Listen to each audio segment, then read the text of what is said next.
Hello everyone, स्वागत है आप सभी का एकेडमिक टैलेंट हाउस के इस बेहतरीन प्लेटफॉर्म के ऊपर। मेरा नाम है अमन कुमार और आज देखने वाले हैं स्ट्रक्चर ऑफ सेल मेम्ब्रेन। किस तरीके से सेल मेम्ब्रेन का क्या हुआ, डिस्कवरी हुआ, वो सबसे पहला सेल मेम्ब्रेन कैसा था, दूसरी बार में क्या था और आज प्रेजेंट में हम सेल मेम्ब्रेन को कैसे देखते हैं, इसके बारे में आज हम देखेंगे। तो सबसे पहले हम बात करते हैं किसके बारे में, सैंडविच मॉडल के बारे में। किसके बारे में, सैंडविच मॉडल के बारे में। किसके बारे में, सैंडविच मॉडल के बारे में। किसके बारे में बात करेंगे, सैंडविच मॉडल के बारे में बात करेंगे। तो सैंडविच मॉडल किसके द्वारा दिया गया था, सैंडविच मॉडल किसके द्वारा दिया गया था, डेवसन एंड डेनियल। क्या होता है सैंडविच मॉडल में, तो देखिए सैंडविच मॉडल में क्या था कि सबसे पहला लेयर था, टोटल 3 लेयर था। कितना लेयर था, 3 लेयर। लेकिन इन लेयर को भी बताया नहीं गया था, सिर्फ हाइपोथेसिस दिया गया था। क्या दिया गया था, सिर्फ हाइपोथेसिस। क्या कि जो पहला वाला पार्ट है प्रोटीन होता है, दूसरा वाला लेयर लिपिड है और तीसरा वाला पार्ट क्या है, प्रोटीन है। लेकिन इसका ड्रॉबैक क्या था, क्या ड्रॉबैक क्या था, कोई इसका फिक्स स्ट्रक्चर नहीं बताया, स्ट्रक्चर के बारे में बात नहीं किया कैसा था, केवल हाइपोथेसिस था कि ऐसा होगा। इसके बाद क्या नहीं बताया गया कि सेलेक्टिवली परमेएबल क्यों होता है।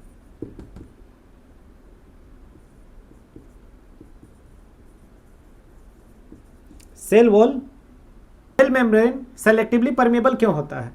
इसके बाद सेल मेम्ब्रेन में फ्लूइडिटी क्यों है, इसका जवाब कोई नहीं दे पाया, इसमें कोई नहीं दे पाया इस वाले में। दूसरा हम बात करते हैं क्या, यूनिट मेम्ब्रेन मॉडल। क्या, यूनिट मेम्ब्रेन मॉडल। दूसरा क्या दिया गया, यूनिट मेम्ब्रेन मॉडल दिया गया। किसके द्वारा दिया गया, बाय रॉबर्टसन। किसके द्वारा, रॉबर्टसन।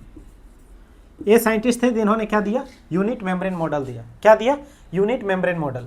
इसमें इन्होंने क्या बताया, इस समय इलेक्ट्रॉन माइक्रोस्कोप से इन्होंने क्या देखा कि किसके तरह है, 3 लेयर है। क्या है, 3 लेयर। पहला लेयर को इन्होंने प्रोटीन का लेयर बताया, दूसरा का लिपिड का और तीसरा का फिर से इन्होंने क्या बताया, प्रोटीन का। प्रोटीन, लिपिड और फिर से क्या, प्रोटीन। इन तीनों को मिला के इन्होंने क्या बोला, यूनिट बोला। क्या बोला, यूनिट बोला। लेकिन यहां भी ये फेल हो गए किन चीज को बताने के लिए, स्ट्रक्चर। स्ट्रक्चर तो यहां क्या बता दिया इन्होंने, क्या स्ट्रक्चर यहां इन्होंने बता दिया, लेकिन ये क्या नहीं बता पाए, सेलेक्टिवली परमेएबल क्यों होता है, सेलेक्टिवली परमेएबल नहीं बता पाए। और सेल मेम्ब्रेन में फ्लूइडिटी क्यों होता है, इसके बारे में नहीं बता पाए। लेकिन ये क्या बताए, ये बताए कि जो भी सेल मेम्ब्रेन है, क्या जो भी सेल मेम्ब्रेन है वो सारे सेल मेम्ब्रेन का स्ट्रक्चर कैसा होता है, सिमिलर होता है। क्या होता है, सारे सेल मेम्ब्रेन का स्ट्रक्चर क्या होता है, सिमिलर होता है। लेकिन मैं आपको एक बात बता रहा हूं, सुनिए ध्यान से। किसके बारे में, आरबीसी के बारे में। अगर आपको सेल मेम्ब्रेन के बारे में स्टडी करना है, क्या स्टडी करना है, सेल मेम्ब्रेन के बारे में स्टडी करना है, तो आप किसका सेल मेम्ब्रेन लीजिएगा, आरबीसी का सेल मेम्ब्रेन लीजिएगा।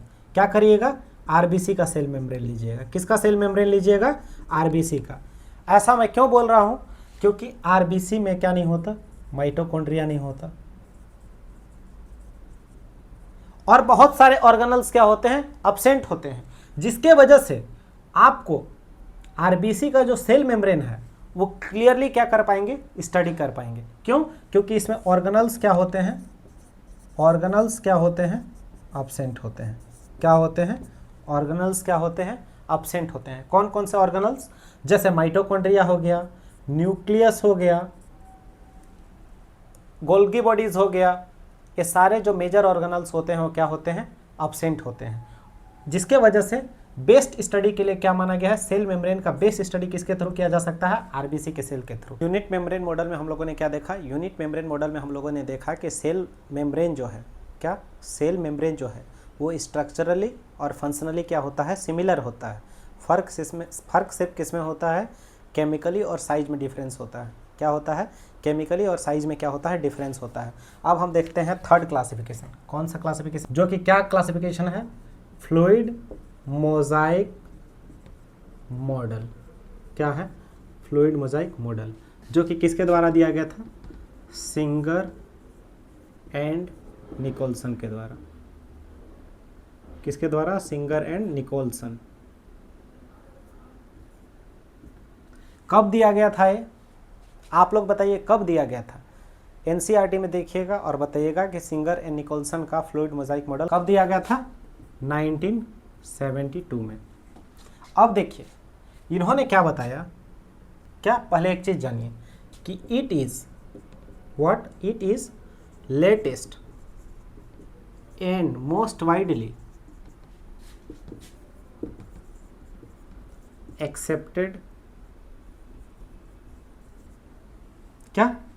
It is latest and most widely accepted model of cell membrane. यहां क्या बोला गया कि जो लिपिड, क्या लिपिड कैसा होता है? बाइलेयर्ड होता है। कैसा होता है? बाइलेयर्ड होता है। और जो प्रोटीन है, क्या है? प्रोटीन है वो किसके तरह होता है? आइसबर्ग की तरह होता है। किसके तरह होता है? आइसबर्ग की तरह होता है। इसका मतलब क्या है?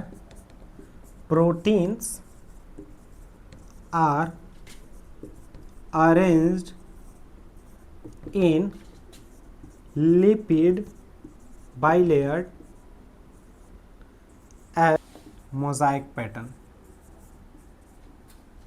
कैसा पैटर्न में? मोजाइक पैटर्न में होते हैं।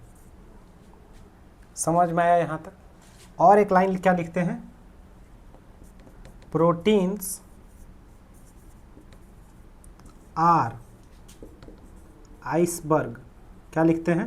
Proteins are iceberg in the sea of phospholipid. यहां तक समझ में आया? यहां तक समझ में आया क्या ये चार लाइन? यहां देखते हैं एक बेहतरीन डायग्राम से सेल मेम्ब्रेन को समझने की कोशिश करते हैं। क्या करते हैं? सेल मेम्ब्रेन को समझने की कोशिश करते हैं। तो सबसे पहले हम बात करते हैं क्या कि जो सेल मेम्ब्रेन होता है वो क्या होता है? फॉस्फोलिपिड बाइलेयर होता है। क्या होता है? फॉस्फोलिपिड बाइलेयर है। तो ये क्या है आपका? बाइलेयरिंग ऑफ फॉस्फोलिपिड। क्या है ये? फॉस्फोलिपिड। ये क्या है? फॉस्फोलिपिड है। क्या है? फॉस्फोलिपिड है। इसके बाद ये क्या है आपका? ये है कोलेस्ट्रॉल। क्या है? कोलेस्ट्रॉल। यहां तक समझ में आया कि क्या है? कोलेस्ट्रॉल है। ये आपका क्या है? प्रोटीन है। क्या है? प्रोटीन है। कैसा प्रोटीन है? पेरिफेरल प्रोटीन है। कैसा है? Extrinsic protein. कैसा है? Extrinsic protein. इसी को दूसरे नाम से क्या जाना जाता है? Peripheral protein. तो ये भी क्या है? पेरिफेरल प्रोटीन है। ये भी क्या है? एक्सट्रिंसिक प्रोटीन है। यहां आप लोगों को क्या दिख रहा है? Internal protein. क्या दिख रहा है? Internal protein. एक ऐसा प्रोटीन है, इंट्रिंसिक प्रोटीन है। इसी का दूसरा नाम क्या है? Tunnel protein. क्या नाम है? Tunnel protein. क्या है ये? टनल प्रोटीन है। एक ऐसा प्रोटीन है, कैरियर प्रोटीन है। क्या है? कैरियर प्रोटीन है। अब बात करते हैं इसके बारे में। ये क्या है? तो ये आपका क्या है? शुगर मॉलिक्यूल है। क्या है? शुगर मॉलिक्यूल है। क्या है? Sugar molecule. ये वही शुगर मॉलिक्यूल है जो कि कहाँ होता है? आरबीसी के सरफेस में होता है। कहाँ होता है? आरबीसी के सरफेस में होता है। और कहाँ मौजूद होता है? स्पर्म और ओवम में मौजूद होता है। कहाँ मौजूद होता है? स्पर्म और ओवम में। हम बात करते हैं जो टनल प्रोटीन और कैरियर प्रोटीन है, किसका टाइप है? इंट्रिंसिक प्रोटीन का। किसका टाइप है? Intrinsic protein. Intrinsic protein. तो यहां हम लोगों ने प्रोटीन के बारे में क्या देखा? प्रोटीन के बारे में क्या देखा कि प्रोटीन कितने टाइप के हैं? दो टाइप के। एक कैसे प्रोटीन? Extrinsic protein. और दूसरे कैसे? Intrinsic protein. इंट्रिंसिक कौन कौन सा? एक्सट्रिंसिक प्रोटीन और इंट्रिंसिक प्रोटीन। एक्सट्रिंसिक प्रोटीन आपका ये देखिए हो गया। और इंट्रिंसिक प्रोटीन क्या था? टनल प्रोटीन और कैरियर प्रोटीन। Thank you.